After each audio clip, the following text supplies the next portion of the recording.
नमस्कार, India voice पर बहुत स्वागत है आपका। मैं हूं आपके साथ प्रियंका मिश्रा।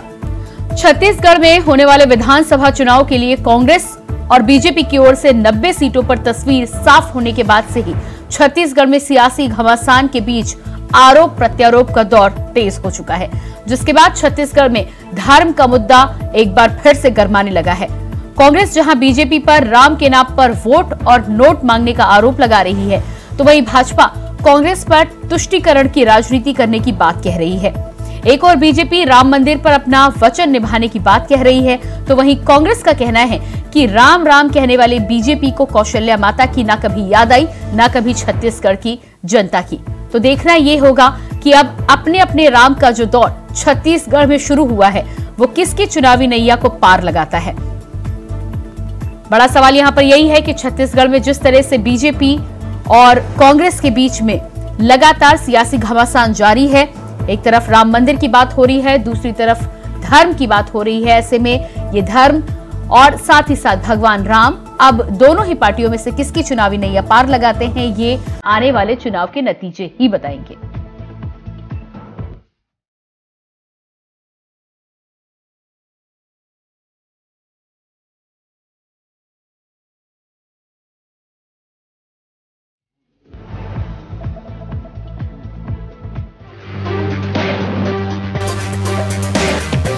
चुनावी मैदान में प्रत्याशियों के चेहरे साफ होने के बाद फिर से प्रदेश की राजनीतिक फिजा में धर्म और धर्मांतरण का मुद्दा छाने लगा है। एक तरफ बीजेपी कांग्रेस सरकार पर लगातार ईडी, आईटी के द्वारा भ्रष्टाचार को लेकर की गई कार्रवाई और धर्म और धर्मांतरण के मुद्दे पर सियासत कर रही है, तो कांग्रेस दावा कर रही है कि उनके राज में जनता के लिए हितकारी योजनाओं पर अमल हुआ है। वहीं तमाम चुनावी मुद्दों के बीच सीएम भूपेश बघेल ने बड़ा दावा करते हुए ये कह दिया कि भाजपा 13 का आंकड़ा भी मेंटेन नहीं कर पाएंगे। उन्हें 15 साल बाद याद आया है कि ये कौशल्या माता का प्रदेश है, यहाँ दुनिया का इकलौता मंदिर है। ना तो इन लोगों ने मंदिर का विकास किया, ना कोई काम किया। राम वनगमन के पथ के तहत हम लगातार काम कर रहे हैं और ये लोग राम के नाम पर वोट और नोट मांगते हैं। माता कौशल्या का प्रदेश है। रमन सिंह या भारतीय जनता पार्टी को 15 साल उसकी याद नहीं आई। पूरी दुनिया में एकमात्र मंदिर है, उसका भी उन्होंने न संवर्धन किया, न संरक्षण किया, न विकास किया। हमारी सरकार ने किया। और राम वनगमन पर्यटन परिपथ में लगातार हम लोग कोरिया जिले में मूर्ति की स्थापना राम जी के रामगढ़ में हमने किया, उसके बाद शिवरी नारायण, फिर जमखुरी, फिर राजिम, चंपारण, सिहावा, सब जगह भगवान राम की मूर्ति स्थापित कर ली। ये लोग राम के नाम से वोट भी मांगते हैं और नोट भी मांगते हैं। राम हम सबके आस्था के केंद्र बिंदु, चाहे वो साकार मानने वाले हो, चाहे निराकार के रूप में मानने वाले, सब मानते हैं राम को। तो राम हमारे आस्था का विषय है, न कि वोट और नोट का विषय है। और हम लोग इस मामले में वोट मांग भी नहीं रहे हैं। हमने इतने एक मंदिर बनाए, कितने बार से वोट मांग रहे हैं। इस मामले पर अखिल भारतीय कांग्रेस कमेटी की राष्ट्रीय प्रवक्ता सुप्रिया श्रीनेत ने रायपुर में कांग्रेस के सॉफ्ट हिंदुत्व छवि को लेकर कहा कि सॉफ्ट हिंदुत्व क्या होता है। हिंदू धर्म किसी की बपौती नहीं है। हिंदू धर्म था और हिंदू धर्म रहेगा। जो धर्म के स्वयंभू ठेकेदार आजकल घूम रहे हैं, वो सबसे पहले धर्म के अनुयायियों की ही बुराई करते हैं। हम रामायण को चरितार्थ कर रहे हैं और आप लोगों को धर्म के नाम पर ठगने का काम करते हैं। इस मामले में प्रदेश भाजपा अध्यक्ष अरुण साव का भी बयान सामने आया, जिसमें उन्होंने कांग्रेस पर तुष्टीकरण की राजनीति करने का आरोप लगाते हुए बीरनपुर घटना का जिक्र कर कांग्रेस सरकार पर जमकर निशाना साधा। आस्था को ध्यान में रखकर कौशल्या माता के मंदिर का पुनर्निर्माण किया। ये श्री राम का ननिहाल कहा जाता है। रामगमन पथ बनवाया। लेकिन इस दौरान भारतीय जनता पार्टी ने क्या किया? हम ये सारी चीजें, ये सारे आंकड़े, ये सारे कीर्तिमान लेके आज जनता के बीच में खड़े और जनता पे हमने छोड़ा है। मुद्दा विहीन है छत्तीसगढ़ में। छत्तीसगढ़ में ना भारतीय जनता पार्टी का अस्तित्व है, ना उनके पास मुद्दा है, ना लड़ाई के लिए मुझे उनके अंदर कोई ऊर्जा या उत्साह दिखता है। घर से जाकर लाना हिंदू समाज के नौजवानों को, पुलिस प्रताड़ित करती, कई कई दिन तक वो कहां है परिवार वालों को मालूम नहीं। और वो जिला किसका? प्रदेश के गृह मंत्री का जिला। प्रदेश के मुख्यमंत्री का जिला कितने बेखौफ होकर अपराधी अपराध कर रहे हैं, झूठे मुकदमे में जेल में डालने का काम ये सरकार करती है। सांप्रदायिकता इसको कहते हैं। शैलजा जी, आपको आपके सरकार का रिपोर्ट कार्ड लेना चाहिए कि आपकी सरकार कर क्या रही है। वोटिंग के पहले जनता जनार्दन को साधने सियासी दलों में जमकर आरोप प्रत्यारोप का दौर चल रहा है। सियासी दलों ने जीत के लिए धर्म और इससे जुड़े कार्यों का बखान करना शुरू कर दिया, पर देखना यह है कि जनता धर्म या कर्म किस पर भरोसा करती है। रायपुर से इंडिया वॉइस के लिए विकास यादव की रिपोर्ट।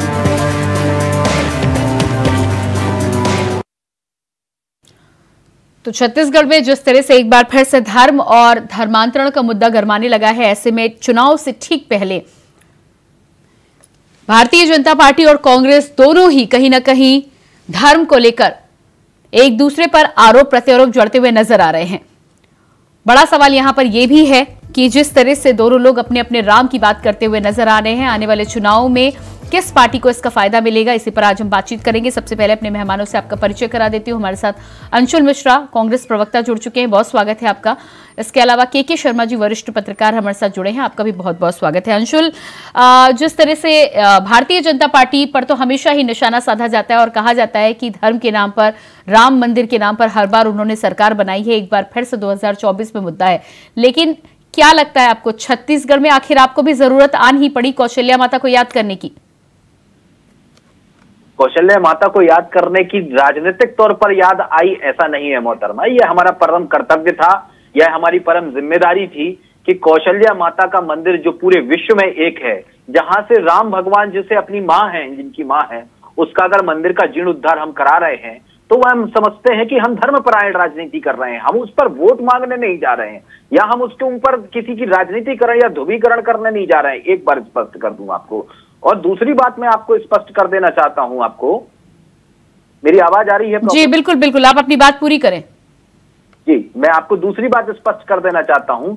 आप देखेंगे कि जब जब चुनाव आता है तब तक बीजेपी के अनुसार हिंदू खतरे में आ जाता है, वरन हिंदू खतरे में नहीं आता है। बीजेपी का वोट बैंक जब खतरे में आता है तो बीजेपी ऐसा प्रचार करना चालू करती है कि हिंदू खतरे में आ गया था। जब बीजेपी नहीं थी तब भी हिंदू खतरे में नहीं था, जब बीजेपी थी तब भी हिंदू खतरे में नहीं था, और जब बीजेपी नहीं होगी तब भी हिंदू खतरे में नहीं होगा, क्योंकि हिंदू थे, हैं और रहेंगे। तीसरी बात मैं आपको स्पष्ट कर देना चाहता हूं, राम भगवान के राम राज्य की परिसंकल्पना क्या हो सकती है? अगर आप किसानों का कर्ज माफ कर रहे हो तो आप राम राज्य की परिसंकल्पना को साथ चरितार्थ कर रहे हो। अगर आप किसानों के साथ छलावा कर रहे हो तो आप राम भगवान के साथ छलावा कर रहे हो। अगर आप महिलाओं के साथ छलावा कर रहे हो तो आप राम भगवान के साथ छलावा कर रहे हो। अगर आप छत्तीसगढ़ की जनता के साथ छलावा कर रहे हो, जो कि पिछले 15 वर्षों में उन्होंने छलावा किया है, तो मैं समझता हूं कि राम राज्य की परिसंकल्पना जो हमने और आपने और हमारे पूर्वजों ने देखी थी, आप एक एक व्यक्ति का उनका छलावा कर रहे हो। और ये राम भगवान की बात करते हैं, राम मंदिर की बात करते हैं। मोहतरमा, ये तो वही पार्टी है जिन्होंने पूरे देश में यात्रा निकाली थी, चंदा जोड़ा था, 1700 करोड़ रुपए का चंदा आया था। मैं उनसे पूछना चाहता हूं, 1700 करोड़ में से 7 रुपए का भी अगर आप वो हिसाब दे दे तो मैं छाती चौड़ी करके सुनना चाहता हूं। ठीक है, ठीक है, हिसाब नहीं देंगे। ठीक है, आपके यदि आप भारतीय जनता पार्टी की बात कर रहे हैं तो कांग्रेस के नेता भी ठीक चुनाव के समय ही मंदिर मंदिर जाते हुए नजर आते हैं, और कभी आप ही की पार्टी के नेताओं के बयान आते हैं कि राम काल्पनिक है, राम वास्तविक नहीं है, और उसके बाद आप आज कौशल्या माता की बात कर रहे हैं। मैं आपका 5 सेकंड लूंगा। आपने बहुत उम्दा प्रश्न उठाया कि आपने कहा कि हमारे कांग्रेसी लीडर कहते हैं कि राम काल्पनिक है। मैं आपको साफ बात बताना चाहता हूं कि राम को मानने के 2 प्रकार के रास्ते हो सकते हैं। एक काल्पनिकता का सिद्धांत जिसे आप अपने मन में रखकर राम को मान सकती हैं, और एक मूर्ति पूजा कर सिद्धांत जिसे आप मूर्ति करके काल्पनिकता के सिद्धांत के अनुसार आप मंदिर जाके पूजा कर सकते हैं। ठीक है, ठीक है अंशुल जी, ठीक है, आपने बहुत अच्छा तर्क दिया है, लेकिन आपके नेता ने जिस तरह का बयान दिया था वो इससे संबंधित नहीं था। मैं आपके पास आऊंगी। महेश कश्यप जी भी हमारे साथ बीजेपी से प्रवक्ता जुड़ चुके हैं, बहुत स्वागत है आपका महेश जी। सबसे पहली बात तो अंशुल जी, यहाँ पर जिस तरह से बीजेपी पर यहाँ पर आरोप लग रहे हैं उस पर क्या कहना है आपका? वो कह रहे हैं कि राम की याद उनको नोट और वोट के लिए आती है, और कौशल्या माता की याद आपको 15 सालों तक नहीं आई थी जब आपकी सरकार थी।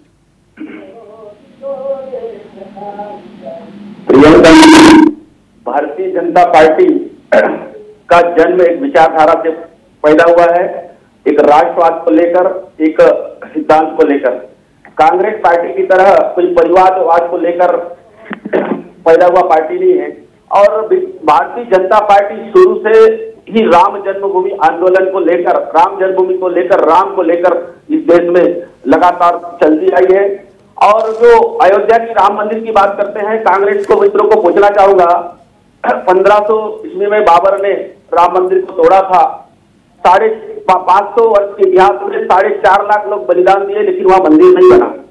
लेकिन कहीं ना कहीं इस देश के सामाजिक संगठन, बीएसपी जैसे संगठन के नेतृत्व में भारतीय जनता पार्टी के सहयोग से राम रथ यात्रा, राम जानकी रथ यात्रा, लीला पूजन, ऐसे अन्य नहीं, राम मंदिर, महेश जी, राम मंदिर बन रहा है, बहुत अच्छी बात है। स्थापना हो रही है 22 जनवरी को, प्राण प्रतिष्ठा हो रही है, बहुत अच्छी बात है। पर राम मंदिर, छत्तीसगढ़ में भी आप राम मंदिर के सारे चुनाव लड़ेंगे? देखिए, छत्तीसगढ़ में मिश्रा जी को पता होना चाहिए, छत्तीसगढ़ में राम वनगमन पथ, कौशल्या माता का मंदिर बना के अपने आप को राम भक्त बताने वाले यही लोग बोलते थे भगवान राम काल्पनिक था। इनके राहुल गांधी नकली नहीं, वो तो ये कह रहे हैं, पर वो ये भी तो कह रहे हैं कि 15 साल में आपकी अपनी सरकार में आपने कुछ नहीं किया। वही चीज बता रहा हूँ, क्योंकि हमारा लक्ष्य पहला राम मंदिर था। दूसरा, मैं आपको ये दिखाना चाहूंगा एक राम वनगमन पथ का, अयोध्या से तो रामेश्वरम तक, ये जो पुस्तक है ना, ये कब का बना हुआ है, आप इसमें आप देखेंगे एक एक चीज अयोध्या से लेकर रामेश्वरम तक श्री राम शर्मा के द्वारा शोध किया गया था। और इस सब पूरे वहां तक राम वन पथ बनने वाला था। और सौभाग्य से बस्तर क्षेत्र में मैं भी इस यात्रा का शोध में मैं भी रहा हूँ। ये लोग तो जब इनका राजनीति देश में खत्म हो रहा है, जो 130 साल पुराना पार्टी को आज, ठीक है, ये मानचित्र आप दिखा रहे हैं, ये मैप आप दिखा रहे हैं, आपने अपनी सरकार के दौरान इस पर क्या काम किया महेश जी? महेश जी खाली मैप, महेश जी मैप दिखाने से खाली काम नहीं चलेगा। राम वनगमन पथ तो वो भी बना रहे हैं, वो भी बोल रहे हैं, आप आज मैप दिखाएंगे, आपने अपनी सरकार में क्या काम किया, ये बताइए। छत्तीसगढ़ में अभी राम वनगमन पथ या कौशल्या माता का मंदिर अभी तक नहीं बनाया, इसमें कोई मतलब नहीं। लेकिन भगवान राम के लिए हमने जो काम किया है, भारतीय जनता पार्टी ने जो काम किया है, आज कांग्रेस कभी कर नहीं सकता। आपको बस्तर की छत्तीसगढ़ का बात बता दूं, जिस प्रकार से धर्मांतरण करके राम को वंशज, आपको बता दूं 14 साल का वनवास में भगवान राम 12 वर्ष वनवास काल में दंडकारण्य क्षेत्र में रहा, विशेष करके बस्तर क्षेत्र आता है।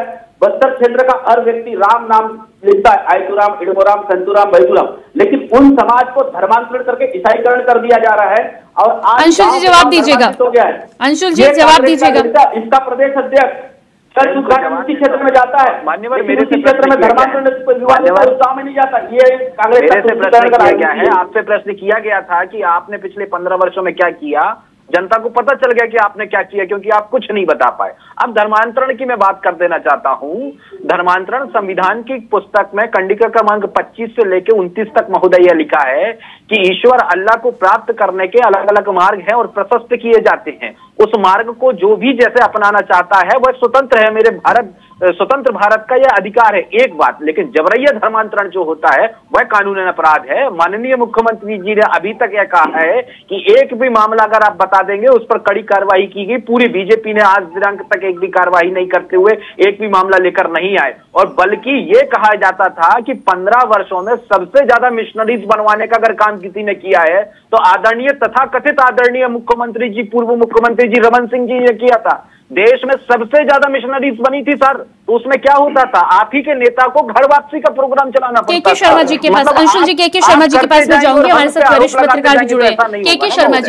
के शर्मा जी, चाहे धर्म की बात हो या धर्मांतरण की बात हो, जब धर्म की बात आती है तो दोनों ही लोग अपने अपने काम गिनाने लगते हैं और धर्मांतरण पर एक दूसरे पर आरोप भी करने का काम किया जाता है। क्या लगता है आपको कि धर्मांतरण का ये जो मुद्दा वहां पर चल रहा है छत्तीसगढ़ में, राम का जो मुद्दा एक बार फिर से चल रहा है, कि असली मुद्दे एक बार फिर से कम पड़ गए हैं? के शर्मा जी, अपने फोन के अनम्यूट बटन को आप एक बार चेक करिएगा। प्रियंका जी जी हाँ, जुड़ गए उनका पहले जी। के शर्मा जी, मेरा सवाल ये है कि राम की जब बात करते हैं तो राम और कौशल्या माता को दोनों याद करते हुए नजर आ रहे हैं, और जब धर्मांतरण की बात आती है तो एक दूसरी पार्टी पर आरोप प्रत्यारोप का दौर शुरू हो जाता है। के शर्मा जी, माफ कीजिएगा, एक बार फिर से आपको अनम्यूट बटन को चेक करना होगा। आपकी आवाज आई थी लेकिन फिलहाल मुझे नहीं मिल रही है। प्रियंका जी जी अंशुल जी से एक प्रश्न पूछना चाह रहा हूँ जी। धर्मांतरण हुआ है, धर्मांतरण होगा तो हम इनके नेता बयान देते हम राजनीति छोड़ देंगे। मैं लेटेस्ट एक बिचनार पंचायत है, वहाँ इनके सरकार के द्वारा 12 एकड़ जमीन खसरा क्रमांक 1544 को कब्रिस्तान के लिए अलाट कर रहे हैं। अगर धर्मांतरण नहीं हुआ है तो एक कब्रिस्तान किसके लिए बना रहे हैं? इस प्रकार से इनके सरकार के शासनकाल में सीओ बीओ तहसीलदार को सही जगह चिन्हांकित करने के लिए बोला गया है कब्रिस्तान बनाने के लिए। अगर धर्मांतरण नहीं हुआ है और एक तरफ जब मामला बनता है अल्सकोपर अमला, लेकिन उस गांव में हम सूचना का अधिकार लगा के पूछते तो एक भी धर्मांतरण का व्यक्ति नहीं है। कोई हिंदी का सरकार हो गया हो तो मैं जवाब दे दूंगा। धर्मांतरण नहीं हुआ है, ईसाई नहीं है तो कब्रिस्तान क्यों बनेगा, चर्च क्यों बनेगा? मान्यवर जवाब सरकार ने और एक दो जगह। जी बिल्कुल, अंशुल जी जवाब दीजिएगा। अंशुल जी जवाब दीजिएगा। मैं कचरा नंबर भी बता दिया। इन्होंने प्रश्न किया कि हमने अभी भूमि दी है, कब्रिस्तान के लिए भूमि दी है, तो इनको मैं बता देना चाहता हूं ना केवल कब्रिस्तान के लिए भूमि दी है, हमने तो मुक्तिधाम के लिए भी भूमि दी है, क्योंकि हम यह समझते हैं कि अनेकता में एकता है, हिंदुस्तान की विशेषता वाला हमारा देश है। तो सारे धर्मों को, सारे समुदायों को इकट्ठा रखकर और उनके 16 संस्कारों का निर्वहन करने की भी जिम्मेदारी जिसकी होती है वह भूपेश सरकार की होती है। बहुत अच्छी बात है कि आपकी श्रेणी मुख पर आ गया है, लेकिन उसे धर्मांतरण से जोड़ने का प्रयास मत कीजिए। उसे पलायन भी कहा जाता है महोदय। अगर रायपुर में कोई ईसाई धर्म का व्यक्ति रहता है तो उसको पूरा अधिकार है कि वह जगदलपुर में जाके निवास कर सकता है, वह दंतेवाड़ा में भी निवास कर सकता है, उसका परिवार जा सकता है। तो कृपया कर महोदय, जो षड्यंत्रकारी राजनीति आपकी बीजेपी की चली आ रही है, जनता जनार्दन के सामने उत्पन्न करने का प्रयास मत करिए। जनता बहुत अच्छे से समझती है कि आप किस प्रकार की राजनीतिक रोटियां सेकने का प्रयास कर रहे हैं, आप भाई से लड़ाने का प्रयास कर रहे हैं। अरे आप महिलाओं के मुद्दे पर बात करिए ना, आप युवाओं के मुद्दे पर बात करिए ना, आप किसानों के मुद्दे पर बात करिए ना, आप भाइयों के मुद्दे पर बात करिए ना, छत्तीसगढ़ की जीएसडीपी पर बात करिए ना, देश में 2% रोजगार की बात करिए ना, देश में महंगाई की बात करिए ना। धर्म को तो हर व्यक्ति, हर समाज अपने हिसाब से अनुयायी हो जाएगा। शास्त्रों में वर्णित है कि धनात् धर्मः तथा सुखम। अगर आपके पास धन आता है तो आप धर्म करते हैं और धर्म करके आपको तथा सुखम की प्राप्ति होती है। नहीं अंशुल जी ठीक कह रहे हैं, आप बिल्कुल ठीक कह रहे हैं, लेकिन धर्म की जरूरत तो आपको भी पड़ी है ना। आज आप यदि राम वनगमन पथ की बात कर रहे हैं, कौशल्या माता का मंदिर यदि आपने बनाया है, तो मुख्यमंत्री खुद अपने मुंह से इस बात को कहते हुए नजर आ रहे हैं, जनता के बीच कह रहे हैं, तो ऐसा तो नहीं कहा जा सकता कि आप उसका प्रचार नहीं कर रहे हैं। जनता के बीच बात पहुंचानी है, तभी तो ये बातें उठ रही है ना।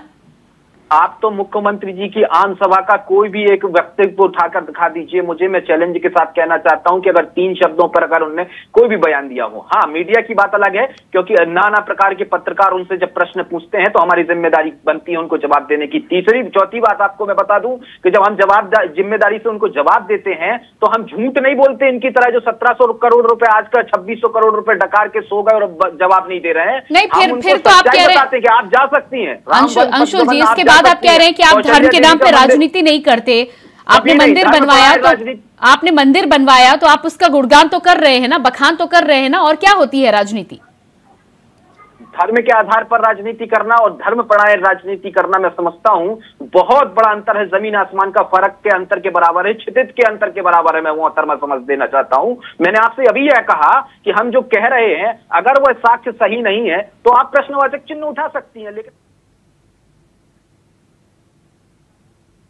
कोई समस्या नहीं है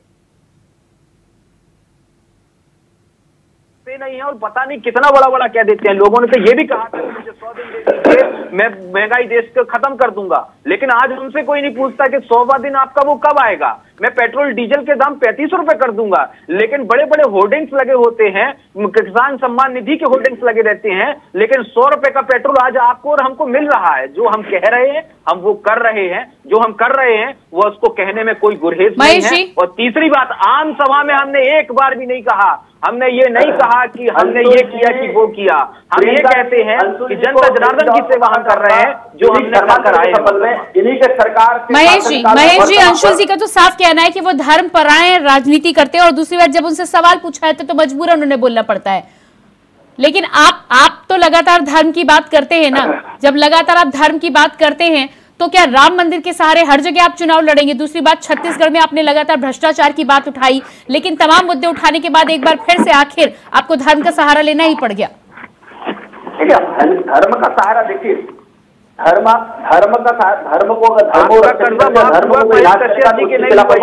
रहेंगे और धर्मांतर को कितने रुपए में इसके खिलाफ हमारा लड़ाई जारी रहेगा। सत्ता आता जाता रहता है, आएगा जाएगा, लेकिन हमारा देश सनातन धर्म का देश है, सनातन संस्कृति का देश है। और आपको एक चीज बता दूं, कोई भी देश को मिटाना, सनातन की बात करने वाले धर्म को नेताओं को आपने नहीं, धर्म की आप बात करिए, सनातन की आप बात करिए, बिल्कुल करिए, मंदिर भी बनवाइए, आप सब बनवाइए, लेकिन चुनावी मुद्दे तो और भी होने चाहिए ना। शिक्षा मुद्दा नहीं होना चाहिए, हमारा बहुत स्वास्थ्य मुद्दा नहीं होना चाहिए। कांग्रेस का मुद्दा, कांग्रेस का बात कई हुई बातों पर मैं बात कर रहा हूँ। कांग्रेस के सरकार, प्रियंका जी, सरकार के धान कितने में बिक रहा है, इनसे पूछे। इनका बच्चा स्कूल में जा रहा है कि नहीं जा रहा है? प्रशासनिक लेटर लिखते हैं कि धर्मांतरण के कारण इनका पैदा हो सकता है।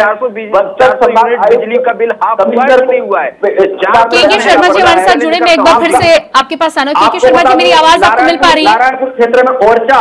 के शर्मा जी, मेरी आवाज आपको मिल पा रही है?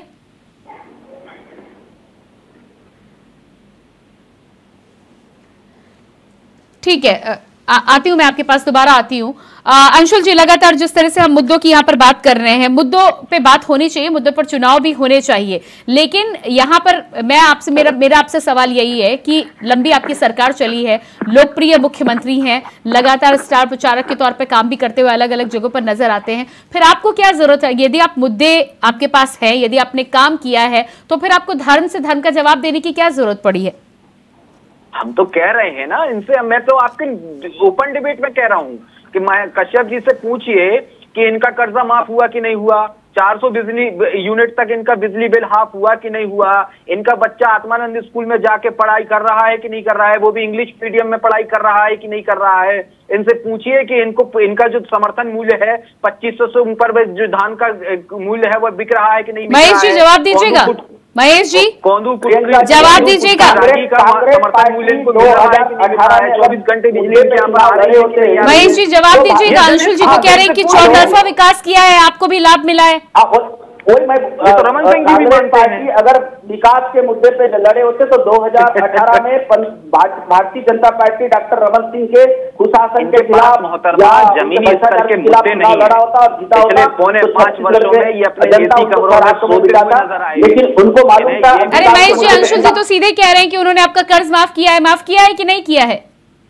देखिए कर्ज माफ, अगर कर्ज माफ की बात कर रहे हैं, सिर्फ अल्पकालीन ऋण जो सोसाइटी ले उससे जो कर्ज लिया था उनको कुछ क्या है। अगर वास्तव में किसान विशेषी है, किसान तो IDBI, पंजाब नेशनल बैंक, अन्य बैंकों से ट्रैक्टर और भी लोन लिया रहता है, ACC भी अन्य बैंक में, वहाँ क्यों नहीं किया भाई? वो भी तो किसान है, वो किसान नहीं है क्या? अरे मान्यवर, हमने बड़े किसानों का पूर्ण कर्ज माफ कर दिया, किसान ऋण माफ किया और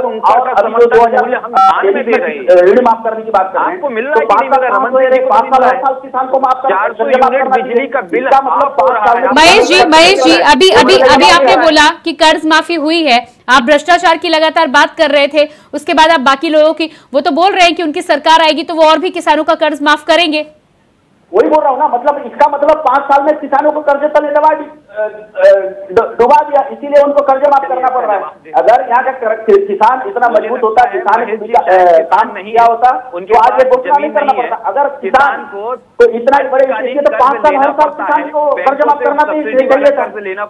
जब सरकार खिसक रहा है, चुनाव जीत नहीं सकते, भ्रष्टाचार का इतना बड़ा आरोप है, इसलिए डर के लिए इनको कर्जा माफ भी करना पड़ रहा है, राम का सहारा भी लेना पड़ रहा है, क्योंकि इनको छत्तीसगढ़ का जनता नकार चुकी है, नकारने वाली है, क्योंकि 5 साल में हमारा जो। ठीक है अंशुल जी कर्ज माफी आपने की है, चलिए मान लेते हैं कि आपने बहुत सारे काम किए, लेकिन प्रधानमंत्री आवास योजना को लेकर जो मुख्यमंत्री लगातार कह रहे थे, प्रधानमंत्री एक तरफ कहते हैं कि राज्य सरकार ने उस पर उस तरह की तत्परता नहीं दिखाई, इस वजह से नहीं मिला, और अब भूपेश बघेल मुख्यमंत्री जो है वो लगातार सरकार को चिट्ठी लिखते हुए नजर आते हैं, तो ये काम चुनावी समय में क्यों याद आया? इससे पहले यदि इस पर तत्परता दिखाई जाती तो शायद ये भी काम हो जाता, आपको फायदा भी मिलता चुनाव में।